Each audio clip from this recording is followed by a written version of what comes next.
Good evening and welcome to Paranormal Files Into the Darkness. Tonight, I am your host, Michael Purcell, and tonight I have a special guest, Timothy Wayne Williams.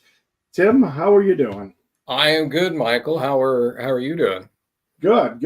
And I appreciate your time and coming on a show where we talk anything and everything, no scripted.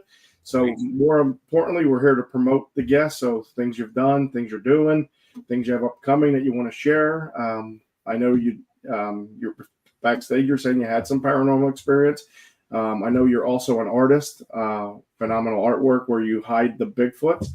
I'm interested to see how you got started with that. Like, what drew you to that?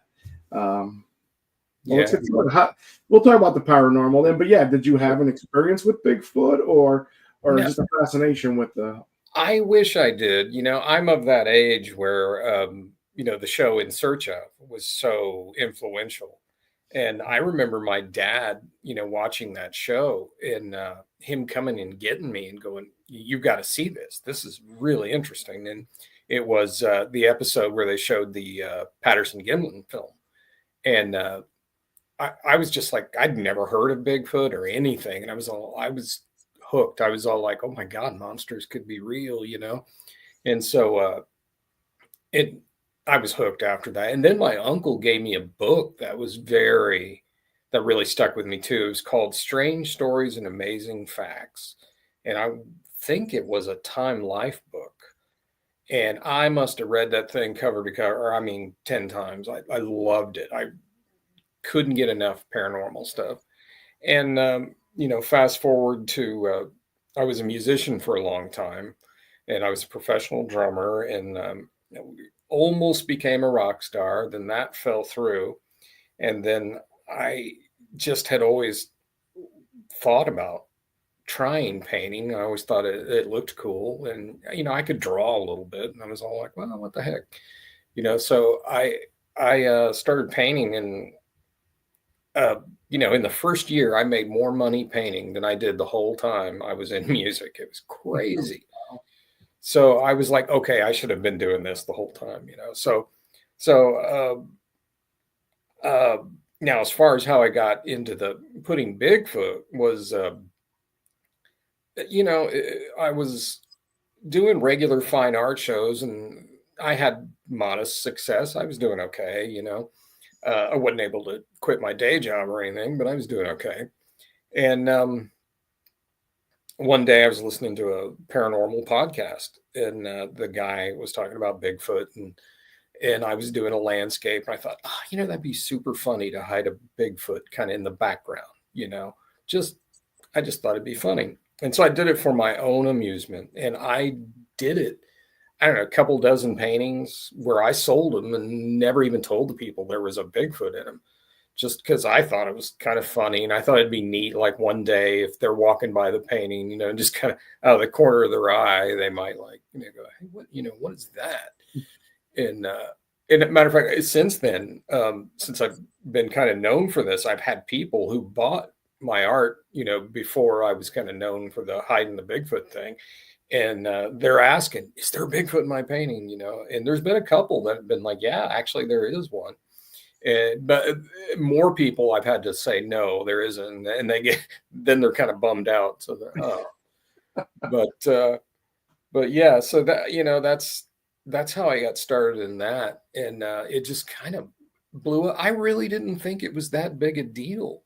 I didn't think anyone would be that interested. And, I was at a art show here in Indianapolis and real slow art show. Nobody was like, you always want people to go in your booth and hang around in your booth and really, look at your stuff.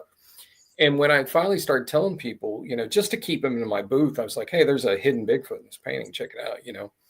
And before long, I had like 5 or 6 people, just like crowding around that painting trying to find it. And I was all like, people might really dig this. So I got on Facebook when I got home, and I was like, I wonder if there's any Bigfoot groups on Facebook, and there's like a million of them. So it was Oh, like yeah.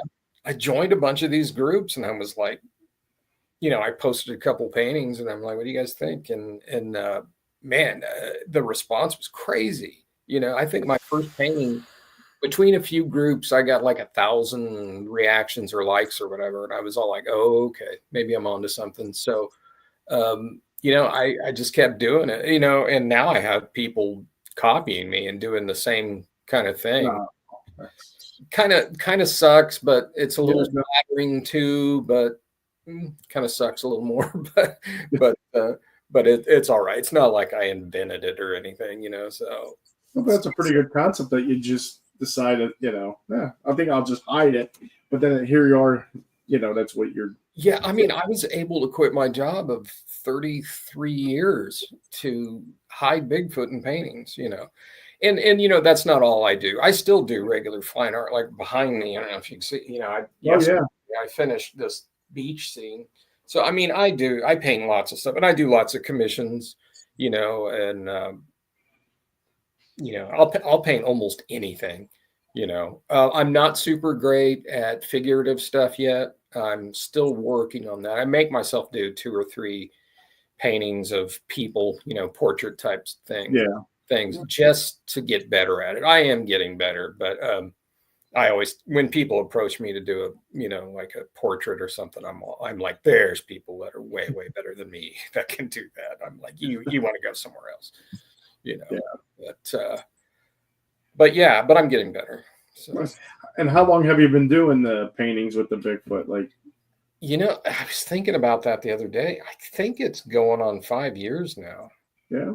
It's like 4 or 5 years. I know. I mean, I've been professionally painting for about 3.5. So Okay. yeah. So I think I was doing it before then, before I was able to drop my graphic design job. So yeah, it was. Yeah, it's probably maybe 5 years. Yeah. Nice. Nice. Well, I'm glad you're having success with that. And I know the shows that, I mean, I run in, usually I'm working a booth and you're there and I'll just sweep by. And I mean, you're with somebody, but I look at your paintings and, so, and of course, friends on Facebook. So I see what your new stuff coming up. Do you have something that you would want to show? Sure, I've got a few. I don't know. You'll probably won't be able to see the Bigfoot in them, but you'll Right. see the kind of thing I do. Um, this is a fairly recent one. Oh, wow. It's got a That is lot nice. of lavender in it and stuff, and Oh, yeah. I'm really happy how that one came out. I do like the colors and how to pop them. Yeah, the purple pop. Yeah, that's what everyone says. Everyone has been like, "Yeah, that purple really makes that pop." I love purple. It's one of my That is favorite nice. colors. Nice. And I love painting. I don't know if you could see it, but I love painting rocks. Okay. And I love rocks underwater where you just kind of faintly see them. That's one of my Okay. favorite. I just Oh, that is nice. This year I've like really got into doing that. I love it, love it, love it. This one is sold to a guy here in Indianapolis, and he has not picked it up yet. Okay. Oh, wow. But That is nice. I love dramatic skies. Yeah. Yeah. Yeah. That purple with that orange kind of looks like a flame. Yeah. Yeah. That's with the sun coming down on that path. Yeah. This one's weird. This next one, this one's taken all kinds of turns. I've painted it and repainted it, and I think I finally decided on Oh. this. I think I'll leave it alone now. But I don't know if you can tell. It's kind of a nebulous, kind of Milky Way-ish kind of Yeah. sky, and the painting's called "Flat on Your Back," and I wanted to I wanted it to look like you're like laying on a blanket looking up through the trees, you know, and see that starry, dramatic sky. That is nice. I like that. How it's, yeah, that is really nice. So yeah, that one, it's gone through. You know, I had it where it was horizontal. I didn't like that, and I had the trees were a little different, and so yeah, I do that a lot. Sometimes I'll take a painting and I'll say it's finished, sign it, and go on, and then I'll keep an eye. I'll keep looking at it. I'll keep walking by it. I'll be all like, nah, there's something's got to change. So yeah, I'm slowly learning I have to do that before I throw it up to sell real quick. I need to give it some time to think about it and make sure I'm done. So those were the three I had to show you. Okay.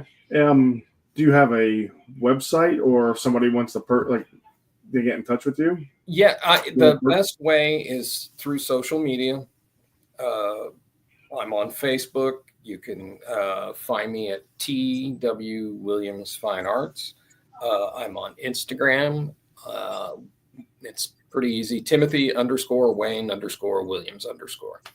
I just happen to have this here. I do have a book of my hidden Bigfoot paintings. Oh, nice. I got with a publisher, and it's kind of Daniel Lee Barnett, because for some reason I think when I was over there he had a copy of that. Yes, Daniel wrote the foreword. Oh, okay. Yeah, Daniel, God bless him. He offered to write the foreword, and I said yes. And it's amazing the kid can write. Yeah, he is definitely an interesting for 16 and autism. I mean, he knows what he wants and knows how to get it, and he's super talented. Really driven. Yeah, and persistent. Boy, that will call you. Yeah, but so yeah, I've made it like, you know, I call it your Bigfoot expedition. I wanted it to be kind of like an expedition that you can do from your couch. It's like there's a little bit of a narrative that runs through it, and the concept is you are going on an expedition, and it's your job to document how many Bigfoot are in each area. And so you go through, and it starts in the spring. Let's see. Find it.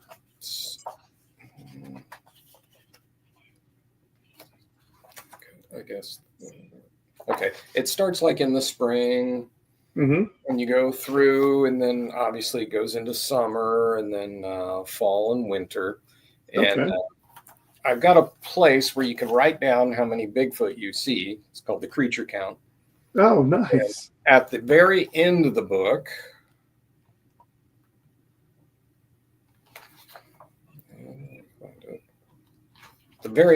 I show you where they all were. So I have them circled. Nice. So yeah, and there's more than one in a lot of these paintings. Oh, okay. Some of them just have one, but I mean, I have like one. I think I have one that has 5, and yeah. So there's multiple ones to find. So that was a good concept. I like that book. Yeah. When I saw that, I'm like, that is a nice way to like not only showcase your art in one place, but it was fun. Like Yeah, it's available on Amazon. I used to have a bunch of copies that I was signing, selling, or sending out, but the publisher hasn't sent me any more in a while. I need to get with them, but on it you can still get them on Amazon. Okay. Yeah, no, the response has been really good with it. And I sell the heck out of these when I sell them at shows. Oh yeah. So yeah. Anyway, yeah. So check that out. And that leads into my next question. Do you have any upcoming shows that I do? I am in Ada, Ohio, for the Bigfoot Jamboree.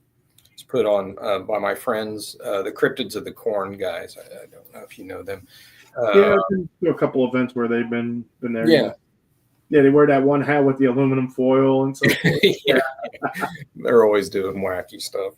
I'm doing that show. Oh, there's an Indiana Bigfoot conference that this okay. will only be the second year.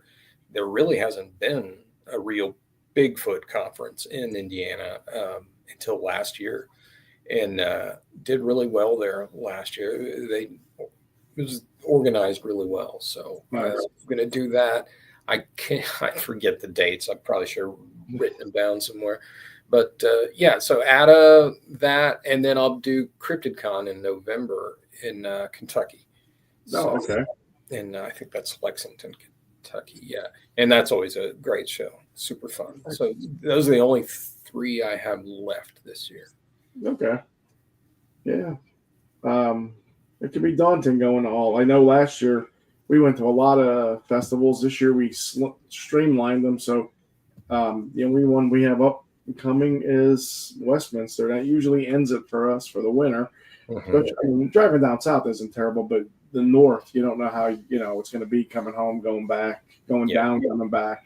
So we don't take a chance. But yeah, and like you were saying, Indiana only second one. I mean, that's how it starts. I mean, you got to have somebody who has a desire or a passion, or even starting with a spark or an interest to start something. Like Gwen, she had the passion and the interest, and she was like, one day it's December-ish, 3 years ago, 3.5 years ago, almost 4 years, and she's like, I want to do a Bigfoot and Cryptid conference on our part of Pennsylvania, on the central part.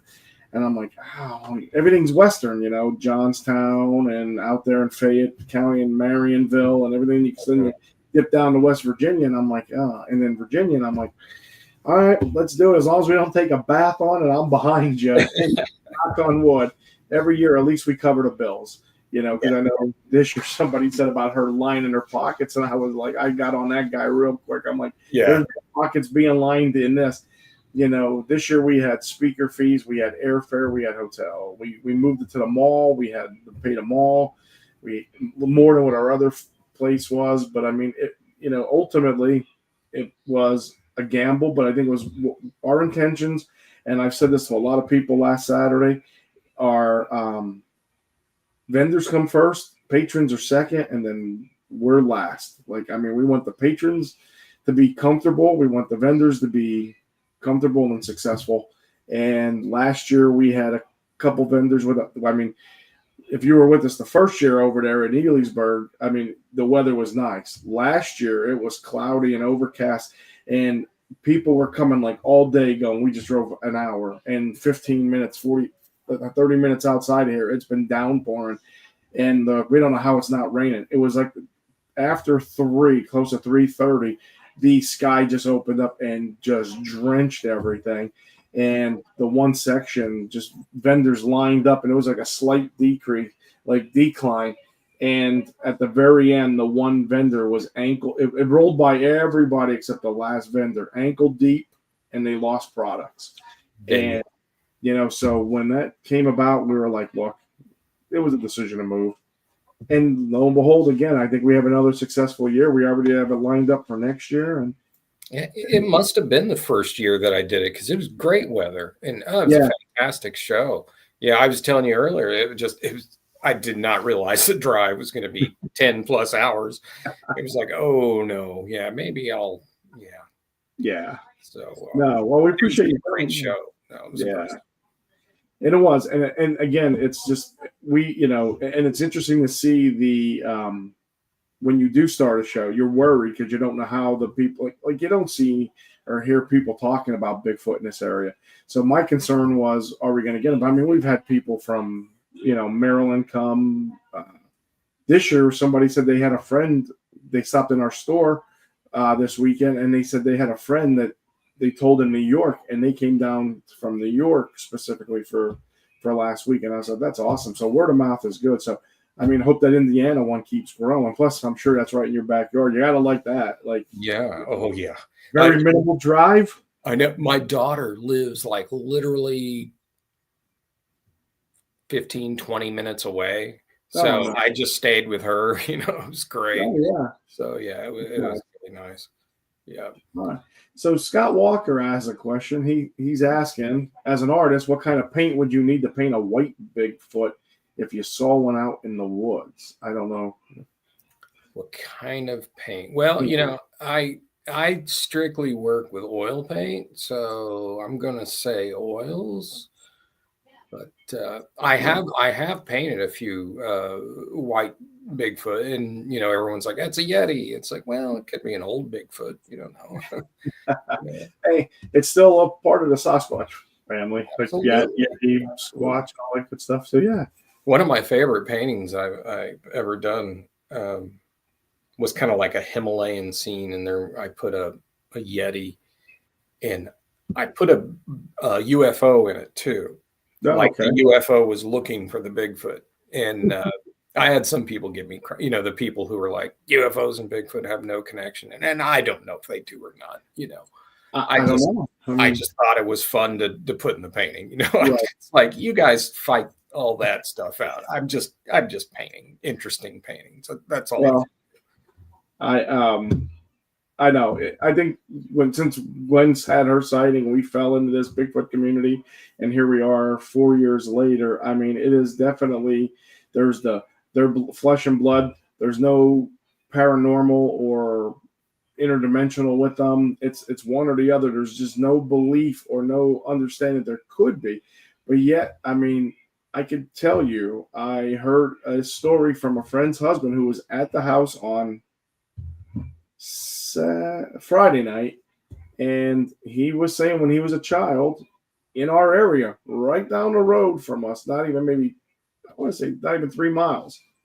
As a child growing up, he said him and his friend were on this road, and there was, and this is his story, the no wind, no nothing, but the power lines were vibrating, and they were like, look, and then they looked up, and there was a spaceship. It threw them up.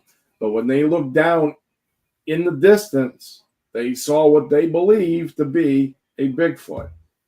So, I mean, I'm not going to, I mean, I'm not going to call him a liar because everybody has an experience, or everybody has what they think this. And he wasn't pushing his narrative on me. He wasn't coming out like us. He wasn't saying, he just said the story. So, I mean, like, for the people, like, so for people who believe there's no connection, how do you call people like that a liar? So Yeah, and you hear, I hear those stories all the time too. It's like they can't all be lying. yeah. I mean, not all of them. It's almost there are people. I get people who come up all the time, and they're like, I was talking to Amy Boo about this, and she has the same issue. You get people come up, and they're like, I've got a Bigfoot lives in my backyard. I see him all the time. Sometimes, he'll knock on my door and I'll give him food. And I'm like, really? Is that really, you know? But who's to say? Maybe I'm completely wrong. But, just every now and then you're just kind of like, I'm not sure I'm buying that. Yeah. But for the most part, everyone is really sincere and, Oh yeah. It's changed their lives, in so many ways. Oh, absolutely. I mean, look at us. I mean, it's like we're sitting here talking about this stuff, and I mean, it's crazy how just the belief in something like that it affects your life big time. Oh, absolutely. And many people who come up to us at shows and want to talk to us because they'll ask us, "Do you believe, or did you have an experience?" And I'm like, I per se did not, but my wife did. This is what led us to the whole Got Knockers brand and got us going. With the Got Knockers, going out to festivals, selling our T-shirts and hoodies and onesies and all that good stuff. And then people will come up and talk to you, and they'll be like, and I mean, there is some far-fetched stories. I mean, but who am I to call them a liar? I mean, like you said, I mean, would I agree? Like, I think we cohabitate with like one or two, like an adult and a juvenile, because Christmas a few years ago, maybe 3 years ago, maybe not 24, 20, maybe 23.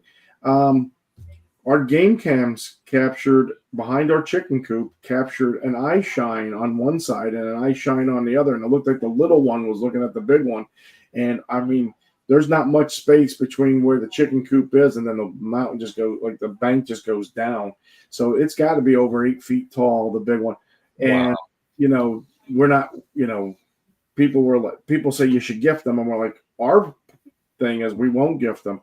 What if we're away and they're looking for food, or like that woman? I mean, she's taking a big risk of what happens if something would happen to her physically that she couldn't feed them anymore. Are they going to get angry?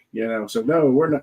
We cohabitate, but we don't gift them anything like food and stuff like that. But yeah, we have the stuff like we were out by the fire this weekend. No breeze, no nothing. I mean, we do have like the walnuts and stuff like that falling down, but this was sound like something that was thrown because it hit the metal on the chicken coop with some force, not just something that just went plunk. This was like a boom, like a wow, and it was like, what was that? Yeah. I think sometimes it's just to be like, hey, just want to let you know we're here, or just walk. The closest thing I've had to a cryptid sighting was actually not my sighting, but a friend of mine in high school. I lived in a town, it's about an hour north of Indianapolis, called Elwood. And one of my very close friends had a girlfriend who lived like way out in the country. And, this area is not known for Bigfoot. The only sightings that I ever hear about are possibly down south, in southern Indiana. You might see something. There's some people who swear by it. But in where I grew up, I mean, there's nothing. It's all just cornfields. There's not even like a good stretch of woods, But one of my buddies was going to see his girlfriend real late at night. And he said something came out of one cornfield, walked right in front of him into the other cornfield. And after he left his girlfriend, he came to my house and was really shook up. He was like, I don't know what I saw. He's like that. And he didn't want to talk about it anymore. Like we talked about it that time, and then he did not want to discuss it anymore. And it freaked him out. So, but that's really the only story I think I've heard from the area that like I grew up in. So I don't know, not a great story, but I mean, it's interesting for people who live around that area to hear something like that. So. Oh yeah, definitely. I mean, same thing with us. Like when Gwen had her sighting, she started doing like deep dives into the area, and she's like, "Oh, the town I'm from, Shamokin." She's like, "There was one there, there's here," and I'm like, not that I not downplayed it. I would joke with her. I'm like, oh, it's just we're a coal mining town. Like we're raised on coal, so it's kind of like, oh, it's probably a 6 foot something coal miner covered in black. But what she saw was something bipedal cross the cornfield real quick in a short amount of time. We were at a stop sign, and that was it. And I mean, we had friends say that there's been sightings. And it's interesting too. It's like, the whole paranormal, like I was telling them my story. I think I saw a Pudgewookie or Pudgewookie. Yeah. Last September. I mean, I came home. She was working. It was like 1:30 in the afternoon, and I was at the end of my patio looking at the chicken coop, and I look over up top of the wood that I had cut up after I cut trees down to put a garage down below, and I have it over here in the back, and I saw something. And I didn't know what I saw, but I saw like earlier this year, a friend of mine must have shared something on Facebook, and it was like a hump, like almost salt and pepper spiked hair, and it looked like it went to take a step and disappeared. And I called her right away, going, She's like, "What did you see?" I'm like, "I don't know what I saw." And she's like, "So it wasn't until that was September. It wasn't until maybe like January, February." A friend of mine, I'm like, and I said, "Gwen," I'm like, "That's what I saw." She's like, "You did?" I'm like, "And it's like a Native American cryptid," and I was like. Yeah, I'm like, that's exactly what I saw, how it's humped. Because when I let my bloodhounds out, when I came home, let them out to just, do their business. They immediately ran back there, and with the dry leaves, and they're about 100 pounds each, they were just rustling through the leaves so you could clearly hear them. But whatever that was just was there, and then it just disappeared. Yeah, it was crazy. That's wild. Yeah. I have a friend who does another podcast, and he said, "Hey, would you do?" He said he saw a Wendigo, and I'm like, "Oh my God, I've never heard of anybody seeing one." But he was like, "I want to, I want you to paint that for me, my sighting." And I agreed, and he told me everything he could, and I started working on it. And it wasn't going well. I kept sending him pictures, progress on it. And he was like, it's not quite, what I saw. And the painting just kept getting creepier and creepier. And I took it off the easel and I worked on other stuff, and I just kept walking by it, and it was creeping me out. And then I had a really bad nightmare. I don't remember the dream so much, but I just remember waking up and it was about a Wendigo. It scared the crap out of me. And then that day, I started to work on it again, and I got sidetracked, and I was thinking about some actress or actor, I don't remember, and I was like, what did I see them in? I know there was another movie I saw them in, and so I did the IMDb. I wanted to see what they're in. The first movie that came up that they were in was called Wendigo. I thought, oh, that's a weird coincidence. And then I must have saw the word Wendigo like 3 or 4 more times, like within a couple hours. Wow. Just here and there. And I'm like, I have like almost never heard that word for like years. And suddenly it's popping up everywhere. And I got really creeped out. And I told the guy, I'm like, listen, I'm so sorry. I cannot finish this painting. I'm like, there's something about this that feels just wrong. And he completely was cool with it. And he was like, I understand. He's like, it was a, horrifying thing for me too. And I imagine it is hard for you to paint. And so he was very understanding. So, wow. Yeah. That's weird. That is definitely weird. And I did see, scrolling through, like YouTube TV one day. Cause I like when I'm working here at home in my office, I like to have sound, and I'm like scrolling through, and I saw that, and I clicked on it. I'm like, okay, well, click. It was an interesting movie, Oh yeah. Yeah. The family that goes, and it was just interesting. But yeah, I didn't even like saying the name. I've come around on it. I've done some podcasts where I've told that story, and I've said I'm going to say this name once, but I won't say the W word anymore, because everyone's like, you don't want to say that too much. That's what I hear. I heard they call it Windy Boy because you don't want to. Yeah. So yeah, that's a good idea. I should do that. Yeah. But all right. So you also said you had some paranormal experiences. Yeah.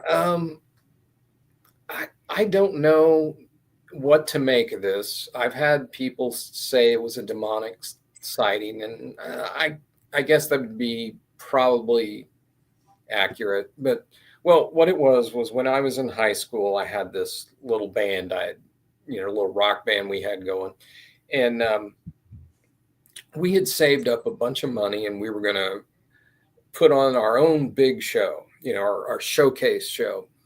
And we rented out this building. There's nothing to this building. I want to say it was kind of like I think they call them pole barns. I could be wrong on that, but there was almost like nothing to it. It was just this big building with a stage in it. And there was like a bar for if you rented it out and you wanted to use the bar or use it as a snack bar or whatever. And there was seating, and that was pretty much it. There were 2 garage doors to load in and out. And then there was one door that was where you let in like customers. Mm-hmm. So anyway, we had set up that night, the night before our big show, we were setting up, and we were all done, and we were gathered in the middle of kind of the building by the soundboard, and we were basically just saying goodbye to each other. It's like, hey, see you tomorrow. We're all pumped up for this show. And right before we walked out, we hear this loud cackling laugh. And we look up, and on the stage, or actually it was next to the stage, on one of our bass speakers, PA speakers, there was this dude sitting on our speaker just laughing like he had heard the funniest thing, just cracking up. And we're all looking at each other like, how did this guy get in, and why is he laughing like that?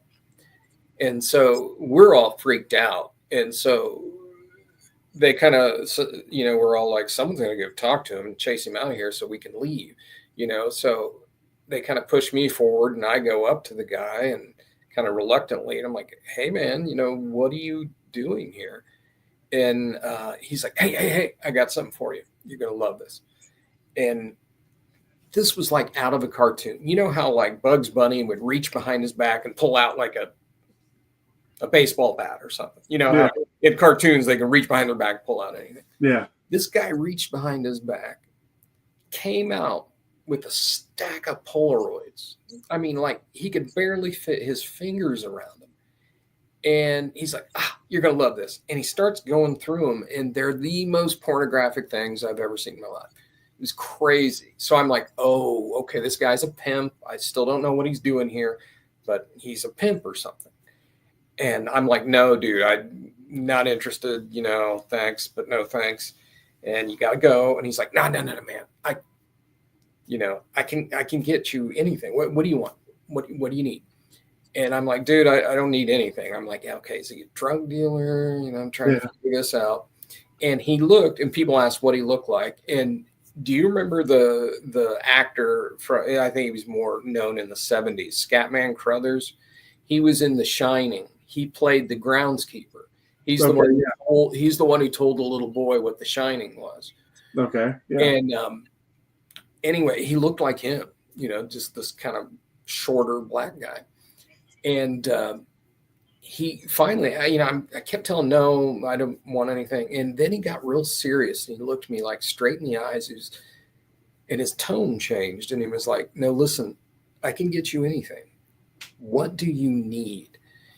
And I'm like, no. And I got freaked out at that point. And one of the guitarists had kind of walked up, and he was going through the Polaroids, of course. And I had to like chase him out. I'm like, dude, let's go. So we both walked back to the soundboard, and it wasn't, I don't know. I couldn't even tell you, 20 feet, 30 feet.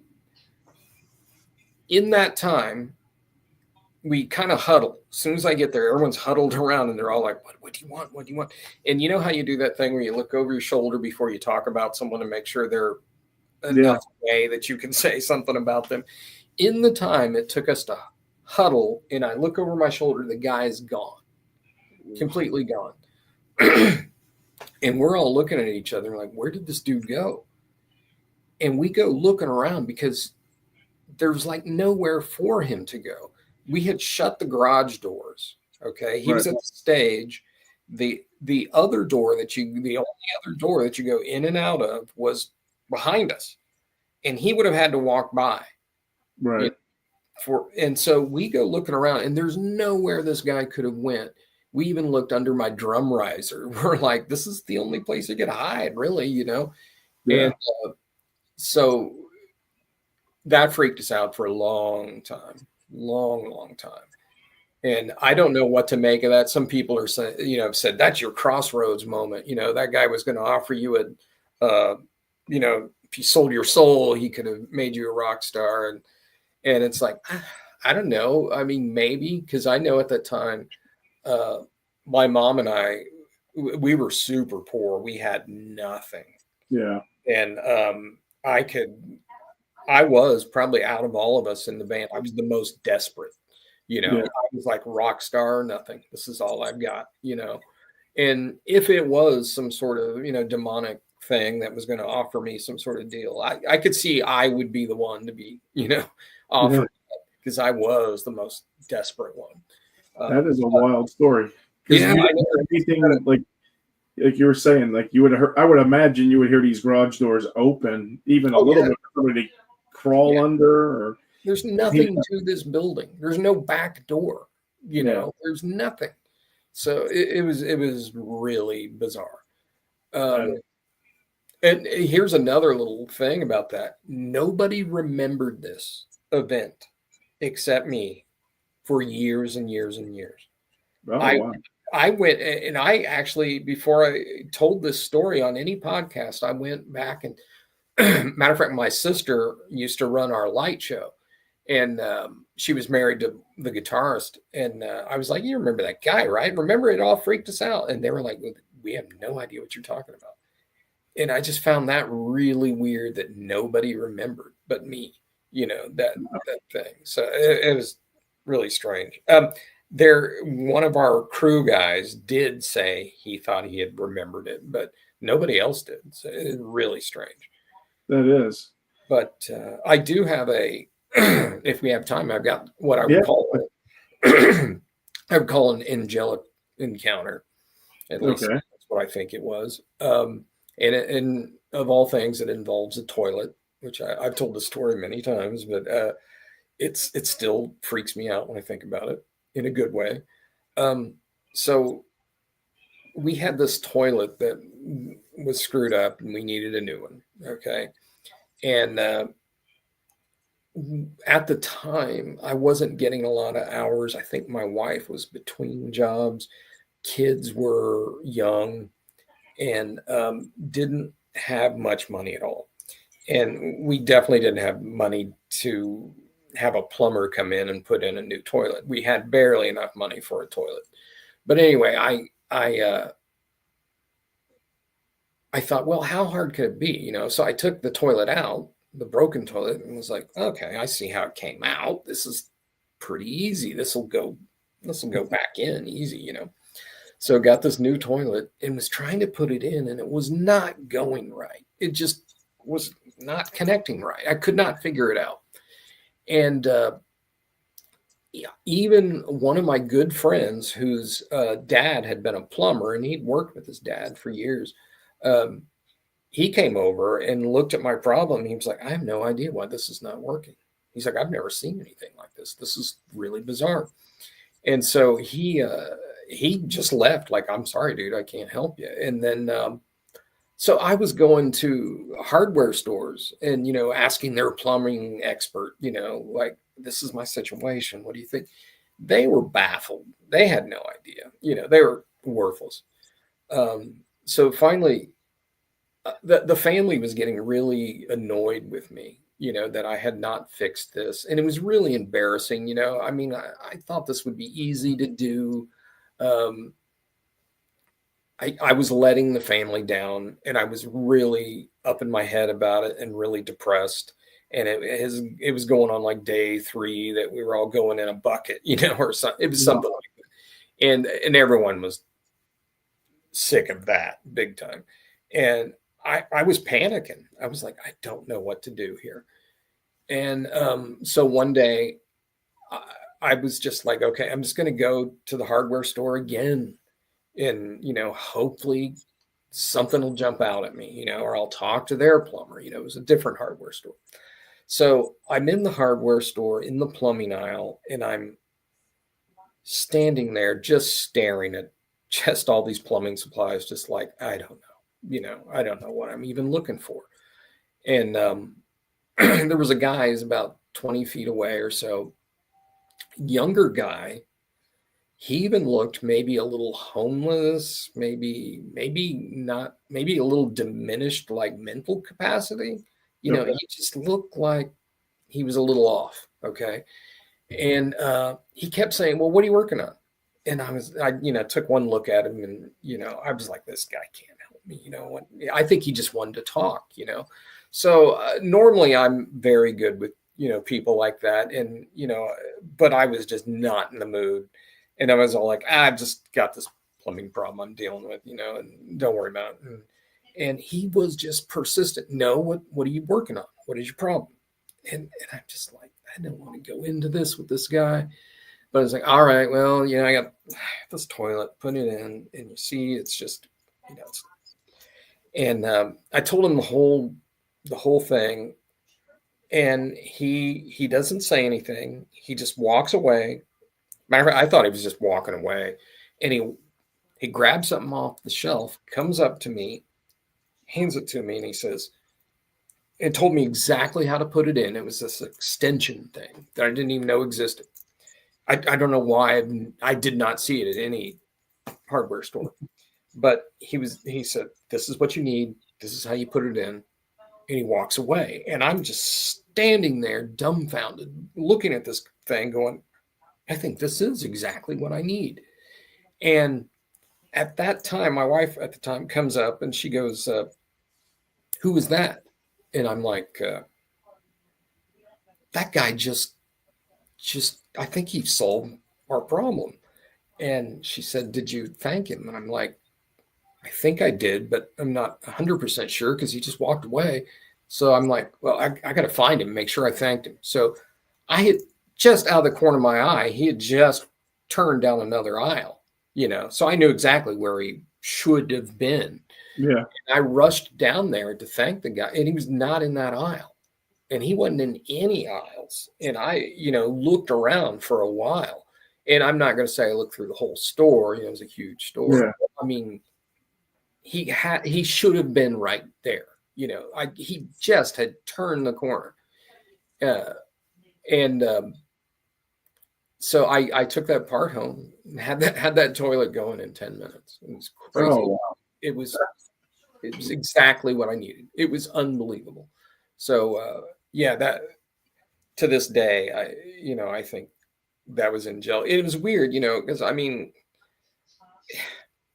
some people are like, well, I had, family dying, and there, I prayed and there was never an angelic, and it's like, I get that, this is in the grand scheme of things, a very minor thing, but I was really having, serious depression about it.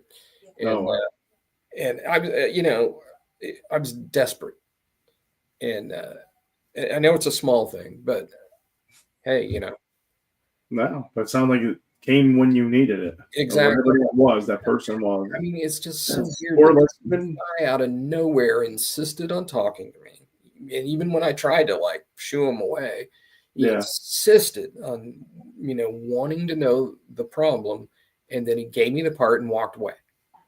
Just so weird. So weird. Yeah, that's odd. Same thing with your story about the gentleman at your show. Like you said, you added all of them were poor, and he presented himself to you to make that like it kept asking, what do you need? Not like what do you all need? Well, like what do you need? So that's an odd one, like you said. I mean, like what is it? And when you were telling me the story, I thought of the devil went down to Georgia. Because except he wasn't challenging you; he was just asking you. So that was definitely. Indeed, both of them. Yeah, that's why I call it my crossroads moment, because the legend of Robert Johnson, that he made sold a soul to the devil to become this amazing guitar player. Yeah. So I don't know.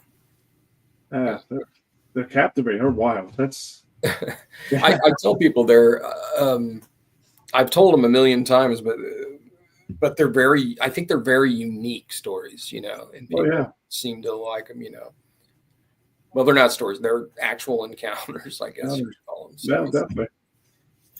All right. But yeah, I know we're getting close to the hour. Is there anything you would want to promote, like anything you have upcoming other than the couple events you have? I just again the book. What did I do with it? Okay. I really trying to pump the book, and I don't know what I did with it. Oh, here it is. So again, Your Bigfoot Expedition. Great on Amazon. Okay. So you can just put Timothy Wayne Williams in there, or Your Bigfoot Expedition will come up, in the search. And all right. Yeah. So anything else? Oh, and if you are interested in a painting, if you've seen one of mine on Facebook or Instagram, or I'm on TikTok now. And I should probably give that out. On TikTok, I'm the painting pirate. That's I have this delusion I'm a pirate. So you can catch me there. Facebook, Instagram. I'm on Twitter, but I haven't figured Twitter out. I still don't know what the heck is going on with Twitter. I know. I just got on Instagram, and I'm still trying to figure Instagram. Yeah, I know, right? It's so weird. Facebook's easy. TikTok, I'll post stuff. I'm like, I hope I'm doing this right. I don't know, but I probably will have a YouTube show at some point where I do painting, but I want it to be different. I don't want it to be like a like a Bob Ross thing or something like that. I want it to be almost, I don't know if you know what ASMR is, but I want it to be like just a relaxing type thing. You don't have to paint along with me unless you want to. But, it's more like just kind of watch me paint. And people have asked me a lot of, tons of times, like, can I just watch you paint? And so So this is kind of in the answer to that. I think I'm going to put that together. I'm working. Oh, that sounds fascinating. I mean, yeah, definitely. And you seem, it would be fun to watch, from start to finish, how one of your paintings get done, and then how you decide where you want to put a Bigfoot or a couple Bigfoot. Yeah. I mean, just because I'm still fascinated by that concept. I will tell you, because I do get asked that, and I tell people, it's like, well, a lot of times when I hide a Bigfoot in a painting, I just look for areas of the painting that already look like a Bigfoot, like a shadow or, just a dark area. And not all the time, but a lot of times that's how I do. I look for something that already looks like that, and I just work it out a little more, we're going to put a face on it and stuff. That's cool. That's nice. All right. Well, Tim, I appreciate it. I'm going to take us out. Love to have you back. Again, talk about some other stuff maybe coming and other paintings. And if you have any experiences between now and then, that'd be great. I'm great. I want to tell everybody, if you liked what you saw, and please comment, share, hit the like button so you're notified, subscribe. And I do commissions. If you have like a favorite picture or something you'd like to see in an oil painting, contact me. All right. Sorry, I didn't mean to interrupt. No. I mean, and I can tell you, Tim's work is. I mean, to me, it's fascinating. I think Gwen even has a painting or so. Yes, she does. Yeah. God, give her my love. She's the greatest. Yeah. Didn't mean to cut you off, but yeah. No. So that we have one, and then that book was, I mean, just the concept. I mean, like I was like, I saw it the first time in July, and I was like, that is an interesting concept. Like, you have all your paintings, and then how you go, and then at the very end, because like a bunch of us, because we were over there filming with RPG and Daniel and with Craig Dowsett. He's known for the Bigfoot Blood and Honey. He was Bigfoot in the first one. He's coming out with his own movie called Bigfoot Primal Fear.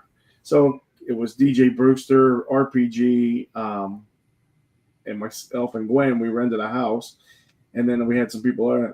We had the book, and I was like, or I think was it at the book at his house. But I was looking at this, and then at the very back, where you, like you said, you could actually see where you have them hid. I was like, that's good because you're struggling to find, and you're like, okay, let's go find this one in the back. So yeah. Well, that's great. I love hearing that. You guys. Oh yeah, definitely. That's great. It was nice.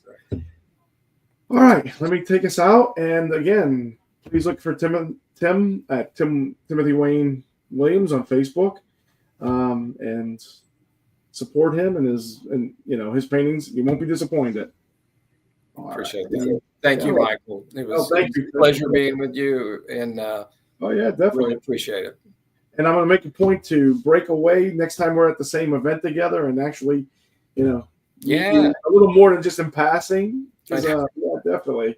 I know you're busy at your stand too, but it's like, because Gwen's more of the, I'll be right back. And then like an hour later, I'm like, either jumping because I'm like, I got to go to the bathroom, or it's like, am I allowed to walk around? I get it. Yeah, definitely. All right, let me take us out. All right. Yeah. What am I doing wrong here? This has been a CARC Universal production.